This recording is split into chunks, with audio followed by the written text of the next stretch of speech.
Welcome to Mind Tricks Radio, where we'll explore contemporary topics in psychology through interviewing creative and innovative thinkers in the field. I'm your host, Dr. Aaron Kaplan. Thanks for tuning in.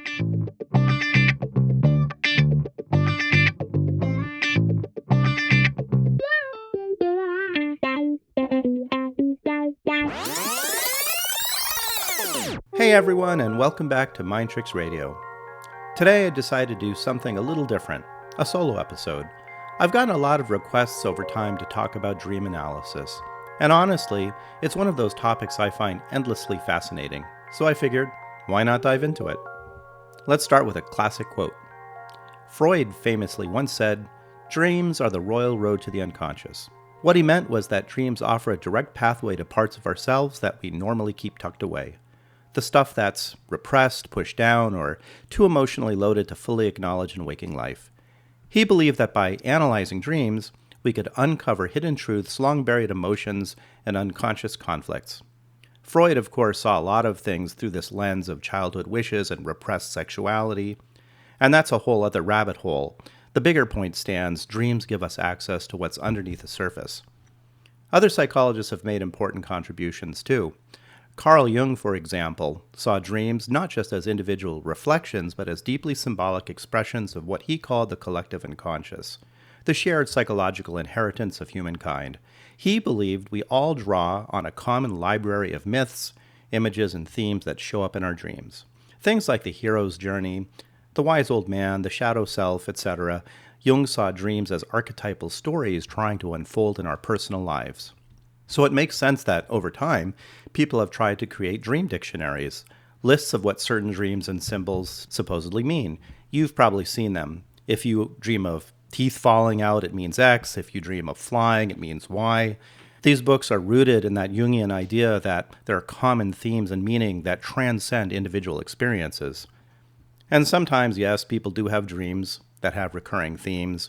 Being chased, falling, showing up to school naked, stuff like that. These motifs pop up across cultures and time periods, so it's not totally baseless. But here's the thing. In my experience as a therapist, dream analysis is most powerful when it's a collaborative, individualized, and personal process. This means we don't try to interpret dreams by plugging them into some one-size-fits-all decoder ring. Instead, we explore what each element of the dream means to the dreamer. And we do that together. Now, just to give some context, when I was in graduate school, nobody really talked about dreams, not seriously. They were seen as too subjective, too unmeasurable, too hard to research or quantify. Dream analysis just didn't fit well into the evidence-based, data-driven framework that dominate a lot of psychology today, especially in most graduate school programs. But over the years, working with clients in real therapeutic settings, I started to notice something, that people would bring dreams to the therapy room. They'd say, "I had this weird dream last night, and I can't stop thinking about it." Or, "I don't know why, but this dream really got to me." And I began to realize that in itself is meaningful. If people are bringing this up so often and feel the need to talk about it, it must be important to them. If a person feels compelled to share a dream, to spend precious therapy time talking about it, then something inside them knows it matters. The dream is holding a charge. It's carrying something that's asking to be looked at. So I started experimenting. I developed a way of approaching dream analysis that's heavily influenced by Gestalt therapy, particularly by the work of Fritz Perls. Now, I wouldn't call myself a Gestalt therapist. I use a variety of approaches, but Perls had this really interesting and intuitive way of working with dreams that I found incredibly helpful. Here's the gist of it. Every object, every character, every image in your dream, it's a part of you. That's the core idea.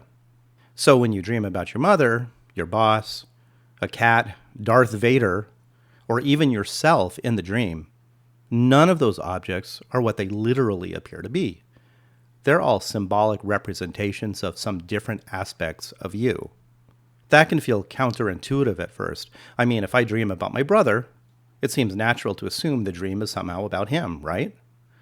But in this approach, your brother is just a stand-in, a projection of a particular quality or conflict within yourself. The same goes for anyone or anything else in the dream. To make it concrete, let me walk you through a hypothetical dream. This is not a real dream I've had, but let's just pretend it is for the sake of the example. Let's say that I dream that I'm arguing with my mother. In the dream, present as myself, so I'm in the dream. I see myself in the dream. We're in a kitchen, me and my mother. She's scolding me for being messy and irresponsible. Out of nowhere, the barista from Starbucks that I went to in the morning shows up and starts playing a flute. Maybe the song on the flute is something jarring, antithetical to what one might typically expect from the song played on a flute. Meanwhile, in the background, there's a television playing a post-apocalyptic scene. Cities in ruin, desolate landscapes, the whole 9 yards. It sounds chaotic, but pretty standard as far as dreams go, right? Dreams are often non-linear, fragmented, and full of unexpected juxtapositions. That's part of their magic. Now, here's how I begin working with the dream. I'd ask the dreamer, again, that would be me in this case, let's talk to your mother. Or let's have your mother talk. What does she want to say? And I might answer, if I'm the one being asked that, the dreamer, in the voice of the mother. You're a grown man. Why are you still leaving a mess everywhere? I have to clean up after you constantly. This kitchen is a wreck. Why don't you take care of it? You need to get your life together. And then next, as the therapist asking the dreamer, I'd say, well, in the you in the dream, how would you respond to what your mother is saying in the version of you who's being scolded? So that character might say, I know, I'm sorry, but I'm overwhelmed. I've got a lot going on. Can't you just give me a break for once? I'm not that bad, really. Now, already we're seeing a split. One part of me is critical, scolding, demanding. The other part is overwhelmed, apologetic, even defensive. These are internal voices. It's not about my actual mother. It's about how I've internalized a certain way of relating to myself, a harsh inner critic, and a shame-filled inner self. That's the conflict. That's those two objects in the dream, the mother and the image of myself, communicating with each other. Now, let's just bring in the barista. Maybe I only saw her for 5 seconds that morning when I got my coffee in Starbucks. But in the dream, she walks in and she starts playing the flute. What's she doing there? So I might say as the therapist, to the patient, who's me in this example, I might ask, what does the barista have to say? And maybe I respond, the barista would say something like this. Hey, this is not that serious. Sit down, have a coffee, take it easy. You're being way too hard on yourself. So that might be the calm, nurturing part of me, that part of me that's trying to cut through the noise and offer some perspective. And what about the flute? As the therapist, I might ask, what does the flute have to say? Yes, of course, flutes can't talk in real life, unless it's a magic flute or something. But in the dream analysis, the flute can have a voice. So maybe me as the patient talking about my dream, I'm the dreamer. I give the flute a voice, and I say, the flute replies, I'm trying to drown out the arguing. I just want some peace. Maybe if I keep playing my song, everything else will fade into the background. Okay. Now the therapist might say, respond as the barista. What does the barista say? You're trying to drown out the noise, but you're doing the opposite. Your song is a cacophony, and it's thwarting me from my desire to have a peace of mind. Okay, see, now the flute and the barista are arguing with each other. They're bickering, trying to escape the conflict characterized by the dialogue between me and my mother in the dream. And the only way the flute knows how to do this is by playing a tuneless, jarring melody. That's what the flute's saying, anyway. In doing so, the flute is aggravating the barista. And the barista, we would say, is probably part of that part of myself that's wanting to feel, that's feeling incapable of finding peace, but desiring the peace. Now, I know you're probably thinking, how could the barista be talking, having her own voice while playing the flute at the same time? Well, just go with it, okay? Things don't have to be literally make sense in a dream. A person can be talking, eating, and playing the flute at the same time in a dream. We just have to suspend reality here for a moment. Well, let's talk about the television for a moment, the television that's playing the post-apocalyptic landscape scene. What's that about? So me as a therapist, I would ask the dreamer part of me, what does the TV say? And maybe the dreamer part of me answers, none of this matters. The world's a mess. Everything's falling apart anyway. Why bother trying? That's a pretty nihilistic voice, right? The part of me that's burned out, disillusioned, or sliding into despair. Whoa, heavy stuff.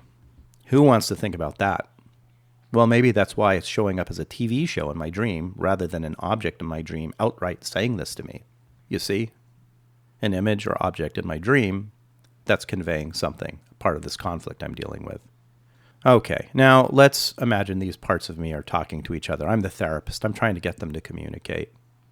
Maybe the flute continues to try to calm the TV down. Maybe the barista tries to comfort the scolded version of me.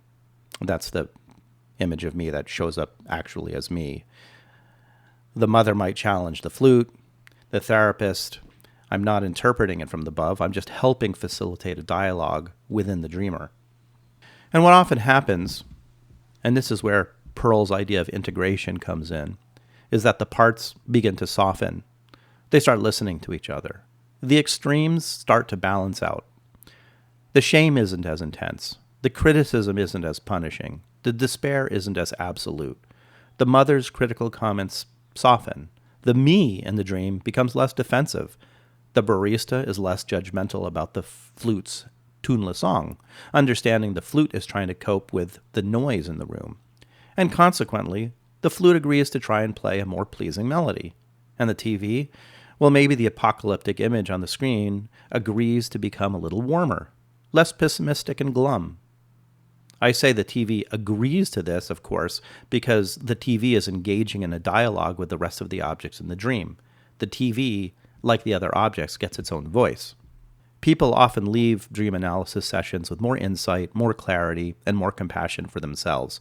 The exercise is often quite emotionally charged and intense, as one might expect, since we're touching upon core psychological conflicts not typically acknowledged directly in your waking state, and the person often feels more whole with a sense of resolution. Now, a quick aside, dreams are weird, obviously. They're veiled, symbolic, and often surreal. Why is that? Well, let's be real. Who actually wants to stare straight into the uncomfortable truths of their life? Most of us spend our waking hours trying to avoid discomfort. We bury ourselves in work, scroll endlessly through social media, binge shows, drink, snack, keep ourselves distracted. It's human. But those conflicts don't disappear. They just go underground. And at night, when we sleep, the mind gets to work. But it doesn't do this in a brutal, in-your-face kind of way, not usually. Even the unconscious, perhaps especially the unconscious, gently nudges us toward the difficult truths by wrapping conflict in metaphor. So instead of dreaming about your actual fear of failure, maybe you dream of showing up to class unprepared, or standing on a stage naked, or watching a city crumble to dust on TV. Of course, sometimes our dreaming is not so kind. The content of our dreams can be terrifying, far from the protected, veiled content that is more protective of our psyches. These are nightmares, of course, and they can seem very real indeed, and even closely mirror events that really happen to us, including traumatic events. Nevertheless, I would assert that the nightmare serves the same purpose as the more benevolent dream. The objects in the nightmare are aspects of ourselves that are in conflict with other aspects, most likely representing underlying issues around safety, vulnerability, and existential fragility. And to be clear, if you're experiencing frequent or recurring nightmares, especially ones related to traumatic events, you might be dealing with a heightened anxiety or trauma-related issues, and I highly recommend seeking support from a mental health professional. And one last point, and this is a big one. If you've ever had a dream that felt disturbing, shameful, or just plain awful, that doesn't mean that there's something wrong with you. People sometimes dream about harming someone they love or being harmed by them. They might dream about something taboo, violent, or morally unacceptable. And then they wake up wondering, what the hell is wrong with me? Why would I possibly dream about that? I must be awful. But remember, dreams are symbolic. If you dream about killing your dog, for example, it doesn't mean you really want to kill your dog.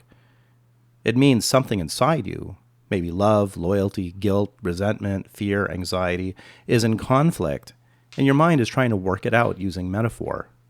The dream is about you, not your dog. The dog just represents some aspect of you, of yourself. Not even the weapon. Every element is a stand-in for parts of you, grappling with something else within you. Understanding that can take away so much guilt, shame, and fear. It lets us look at our dreams with curiosity instead of judgment. So if you're someone who dreams vividly, or you've had a dream that stuck with you, I invite you to look at it differently.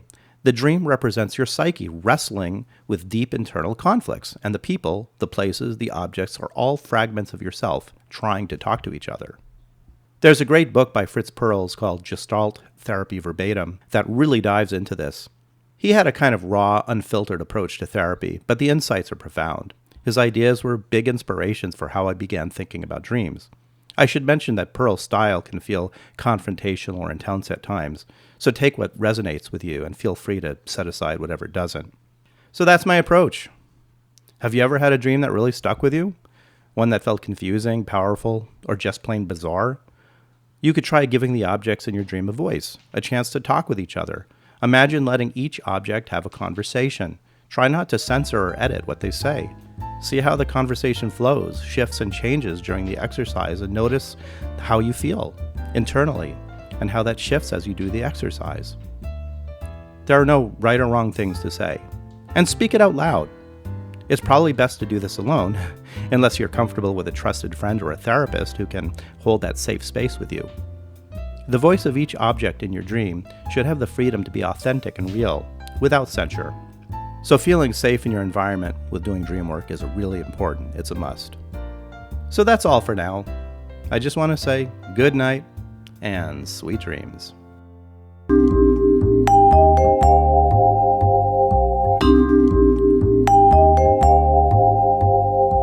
Thank you for listening to Mind Tricks Radio. I hope you have enjoyed the program. For more information about Mind Tricks, please go to my website, www.waikikihealth.com. Please be sure to subscribe to Mind Tricks podcast and accompanying blog to be notified of new episodes of Mind Tricks.